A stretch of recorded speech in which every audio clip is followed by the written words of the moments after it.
करायचं स्मरण. जय जय रघुवीर समर्थ. श्री समर्थ कृपेने आज उत्तमाचा दिवस, वार शुक्रवार, 6 मार्च 2026. फार फार उत्तमाचा दिवस, सामर्थ्याचा दिवस, संकष्टी चतुर्थी, श्री छत्रपती शिवाजी महाराज जयंती. काय योगायोग असेल. दिवस उत्तमाचा आहे, सामर्थ्याचा आहे. आजच्या दिवसामध्ये जर पाहायला गेलं, संकष्टी चतुर्थी आपल्या जीवनात मंगल कार्य आणि त्यामध्ये श्री छत्रपती शिवाजी महाराज जयंती. आवडे मला त्रिभुवनाकृती, पूजुनी बरी करीना आरती. धाव पावरे मोदकाशना, हे दयानिधे श्री गजानना. दिवस तर फार उत्तमाचा.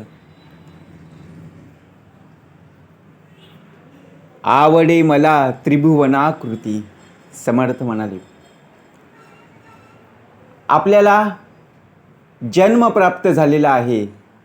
या जन्मामध्ये आपल्याला काय हवंय, काय नको हे आपल्याला माहीत असतं. परंतु आपल्याला बघा, प्रत्यक्षात ही गोष्ट मला हवी आहे, ती गोष्ट मला हवी आहे, परंतु ती आपल्या मनासारखी घडत नाही, मनासारखी मिळत नाही. मग समर्थ म्हणाले, आवडे मला त्रिभुवनाकृती. आता त्रिभुवन सांगितलंय, परंतु ज्याप्रमाणे आपल्याला जी गोष्ट हवी आहे ती गोष्ट जर मिळाली नाही तर काय होतं? मन दुखावल्यासारखं होतं. मग आपण आपल्या घरातील जी लोक आहेत ते आपल्याला विचारायला येतात, काय झालं? मग आपण त्यांना कशा प्रकारे बोलत असतो? समर्थ म्हणाले, पूजून बरी करीन आरती. आपल्यातला जो राग आहे, बरोबर की नाही, त्याचप्रमाणे भक्तिभावाने जी गोष्ट आपल्याला मिळालेलीच नाही आहे त्या गोष्टीचा विचार न करता जे आहे त्यामध्ये समाधानी असलं पाहिजे. धाव पावरे मोदकाशना, हे दयानिधे श्री गजानना. दिवस तर फार उत्तमच आहे हो. आज संकष्टी चतुर्थी म्हटलं की बघा, प्रत्यक्षात आपली धावाधाव होतेच ना. कधी महिन्यातून दरवेळेला बघा, प्रत्यक्षात संकष्टी चतुर्थी येत असते. गणपती बाप्पा मोरया, मंगलमूर्ती मोरया. का श्लोक आपल्यासाठी प्राप्त करून दिलेला आहे, का आपल्याला श्रवण प्राप्त करून दिलेला आहे. जर आपल्याला बघा एखादी गोष्ट मनासारखी ज्या वेळेला प्राप्त होते त्यावेळेला आपण मंदिरात जातो, दर्शनासाठी जात असतो. परंतु मनासारखीच जर होत नसेल तर आपली बघा मंदिरात जायची इच्छासुद्धा होत नाही आहे. असं का होतं? आपण काय बोलत असतो गणपती बाप्पाच्या समोर? माझं हे काम होऊ दे, मी तुला 21 बघा प्रत्यक्षपणे पेढ्यांचं नैवेद्य प्राप्त करून देईन, बरोबर की नाही. 21 ज्याप्रमाणे मला परीक्षेत पास होऊ दे, तुला 2 किलो लाडू देईन. म्हणजे आपण काय देत आहोत? विचार करा. हा लोभ आहे ना, हा आपल्याला आहे, बरोबर. आपण विषय वासनेमध्ये अडकलेलो आहोत. अहो, त्याने सर्व ही सृष्टी निर्माण केलेली आहे आणि आपण त्यालाच देतोय. बघा, समर्थ म्हणाले, देव कधी कोणावर रागावत नाही, देव कधी कोणावर कोपत नाही. दिनाचा दयाळू, मनाचा मवाळू, स्नेहाळू कृपाळू, जगी दास पाळू. तया अंतरी क्रोध संताप कैचा, जगी धन्य तो दास सर्वोत्तमाचा. जे आहे ना त्यामध्ये समाधानी राहा. एक आपण उदबत्ती घेतो देवाजवळ, प्रत्यक्षपणे बघा एका अगरबत्तीमध्ये, त्या उदबत्तीमध्ये आपण काय काय जी इच्छा असेल ते आपण मांडत असतो. दर महिन्याला संकष्टी चतुर्थी येत असते. नक्कीच श्रवणाचा भाग आहे, बरोबर की नाही? नमस्कार करता आलं पाहिजे.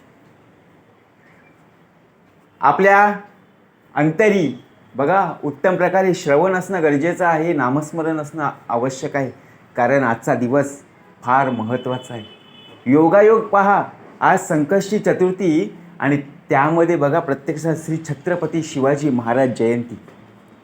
एक मागच्या वेळी बघा तारखेप्रमाणे होऊन गेली आणि आज तिथीप्रमाणे. ज्याप्रमाणे समर्थांनी बघा उत्तम प्रकारे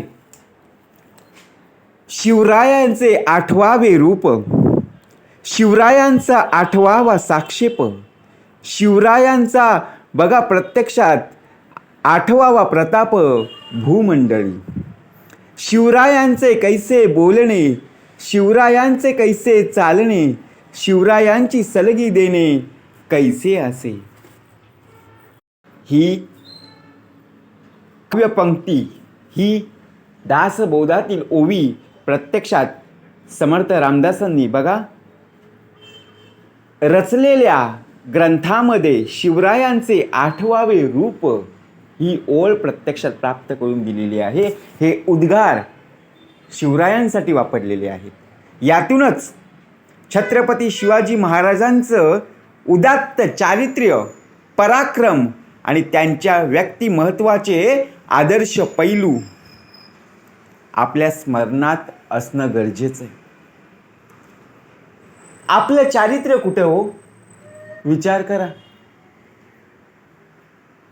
ज्याप्रमाणे आपला पराक्रम आपल्यालाच माहीत असतो. आपल्या आयुष्यात आपला आदर्श कोणीतरी असतोच की नाही, त्यांचं स्मरण असणं खूप गरजेचं आहे. कारण त्यांचं हे अलौकिक गुण आठवून त्यातून प्रेरणा घेऊन बघा प्रत्यक्षात जीवन आयुष्य जगलं पाहिजे. का भाग दिलेला आहे शिवरायांचे 8वावे रूप. बघा चौकामध्ये छत्रपती शिवाजी महाराजांचं स्मारक आपल्याला पाहायला मिळत असतं. अहो सकाळपासून बघा आपल्या घरामध्ये कटकट असते, वातावरण खराब झालेलं असतं.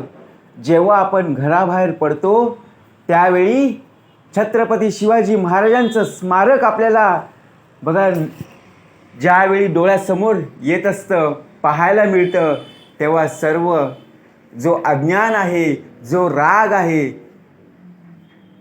पूर्णपणे शांत होते की नाही.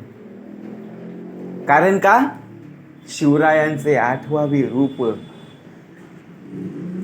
शिवाजी महाराजांचं तेजपुंज, भव्य आणि प्रेरणादायी व्यक्तिमत्व आपल्या स्मरणात असलं पाहिजे. त्यांच्या या रूपामधूनच आत्मविश्वास आणि भक्ती दिसून येत असते. का भाग दिलेला आहे छत्रपती शिवाजी महाराजांनी एवढे किल्ले बघा प्रत्यक्षात जिंकले की नाही. परंतु ज्याप्रमाणे कुठल्याही किल्ल्याला छत्रपती शिवाजी महाराजांनी स्वतःचं नाव दिलं का, नाही ना. आपला पराक्रम पहा, एखादं चांगलं कार्य केलं की लगेच मी केलं म्हणजे विचार करा हे माझ्यामुळं झालं, नाही हो. अभिमान नसावा, गर्वपणा नसावा. शिवरायांचा 8वावा साक्षेप. साक्षेप म्हणजे काय, अहो ध्यास किंवा प्रयत्नांची पराकाष्ठा. महाराजांनी हिंदवी स्वराज्य स्थापनेचा जो अफाट ध्यास घेतला होता ना, तो आपण सतत आठवला पाहिजे. आपण प्रयत्न करायलाच बघा प्रत्यक्षात कंटाळतो. अहो परीक्षा आहे, अभ्यास करणं गरजेचं आहे, परंतु आपण काय विचार करतो, मला कोणीतरी उत्तर सांगेल, माझ्या पुढचा बघा जो विद्यार्थी असेल, विद्यार्थिनी असेल, तो मला सांगेल. परंतु नाही हो, कोणावर अवलंबून राहायचं नाहीये. समर्थ म्हणाले, जो दुसऱ्यांवर विसंबला त्याचा कार्यभाग बुडाला, जो स्वयेची कष्टत गेला तोची भला. आजचा दिवसच फार महत्त्वाचा आहे. शिवरायांचा 8वा प्रताप भूमंडळी. या भूमंडळात प्रत्यक्षात आपला जन्म झालेला आहे. कारण या पृथ्वी तलावर महाराजांनी जे पराक्रम केले ना, शत्रूंवर मिळवलेले विजय, यांचा प्रताप आपण आठवला पाहिजे. आपल्याला सुद्धा शत्रूंवर बघा विजय मिळवायचा आहे. म्हणून ढाल आणि तलवार घेऊन जायचं नाहीये. आपल्याला स्मरणाने, नामस्मरणाने, भक्तीने, उपासनेने आपल्याला विजय मिळवायचा आहे. आणि ते शत्रू म्हणजे विषय विकार, काम, क्रोध, लोभ, मद, मत्सर, दंभ, संशय आणि चिंता. ज्याप्रमाणे शिवरायांचे कैसे बोलणे, महाराज बघा प्रत्यक्ष कोणाशी कसं बोलायचं, त्यांची मृदू पण बघा, ज्याप्रमाणे जरब बसवणारी भाषा, त्यांच्या बोलण्यातील जी स्पष्टता होती, आपण लक्षात ठेवलं पाहिजे. आपण ज्याप्रमाणे बोलत असतो ना, अहो समोरच्या व्यक्तीचं मन दुखावतं. आपण पाहत सुद्धा नाही समोरची व्यक्ती मोठी आहे का लहान आहे. अहो उत्तम प्रकारे बोलता आलं पाहिजे. शिवरायांचं कैसे बोलणे, का आदर्श घेतला पाहिजे. ही संतांची भूमी आहे. या संतांच्या भूमीमध्ये आपला जन्म झालेला आहे. आणि महाराजांची शिकवण बघा, उत्तम प्रकारे महाराजांचा आदर्श आपल्या डोळ्यासमोर असणं गरजेचं आहे. शिवरायांचे कैसे चालणे बघा, छत्रपती शिवाजी महाराजांची चालण्याची पद्धत सुद्धा, म्हणजेच त्यांची कृतिशील वृत्ती, घाई न करता योग्य वेळी निर्णय घेणे आणि ध्येयाकडे वाटचाल करणे. आपली चाल ज्याप्रमाणे आपण पाहतो ना, अहो विचार न करता आपण निर्णय घेतो. आणि निर्णय घेऊन झाल्यानंतर अहो कपाळावर हात मारतो.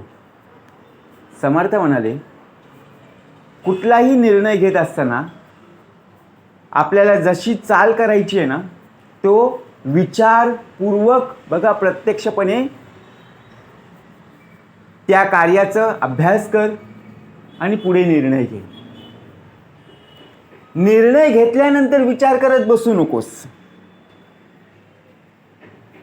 आणि ध्येयाकडे आपली वाटचाल करायची. दिवस उत्तमाचा आहे. शिवरायांची सलगी देणे कैसी असे. समर्थ म्हणाले, सलगी म्हणजे काय तर लोकांशी, मावळ्यांशी जशी बघा जवळीक साधणे. आपली मैत्री फक्त तात्पुरती, गरजेपुरती. गरज मिटली की बघा त्या व्यक्तीशी आपण बोलणं टाळतो. परंतु छत्रपती शिवाजी महाराज आपल्या सैनिकांशी, मावळ्यांशी, रयतेशी किती प्रेमाने, आपुलकीने वागतो. हा आदर्श आपण स्वतःहून घेतला पाहिजे. जेव्हा आपण स्वतःहून जे गुण बघा प्रत्यक्षात आहेत ते गुण एक जरी घेतलं ना, तरी भलं मोठं सामर्थ्य प्राप्त होईल. कारण ज्याप्रमाणे आपुलकीने वागायचंय, एकमेकांशी उत्तम प्रकारे बघा कसं बोलायचंय, कसं चालायचंय, हे जेव्हा आपण स्वतःहून करण्याचा प्रयत्न करू ना, त्यावेळी आपले गुण, आपला पराक्रम आपल्यालाच पाहायला मिळेल आणि लोकांपर्यंत पोहोचू शकेल. म्हणून आजचा दिवस फार महत्त्वाचा आहे. आजच्या दिवसाचं महत्त्व म्हणजे ज्याप्रमाणे आपण जेवढं उत्तमाचं कार्य करू ते कार्य करत असताना श्री गणेशाच्या नामस्मरणाने बघा उत्तमतेने आपण जे कार्य करणार आहोत आणि शेवटसुद्धा श्री गणेशानेच होणार आहे. म्हणून वक्रतुंड महाकाय सूर्यकोटी समप्रभ निर्विघ्नं कुरु मे देवं सर्व कार्येषु सर्वदा. श्री छत्रपती शिवाजी महाराज की जय. जय भवानी, जय शिवाजी, जय जय रघुवीर समर्थ.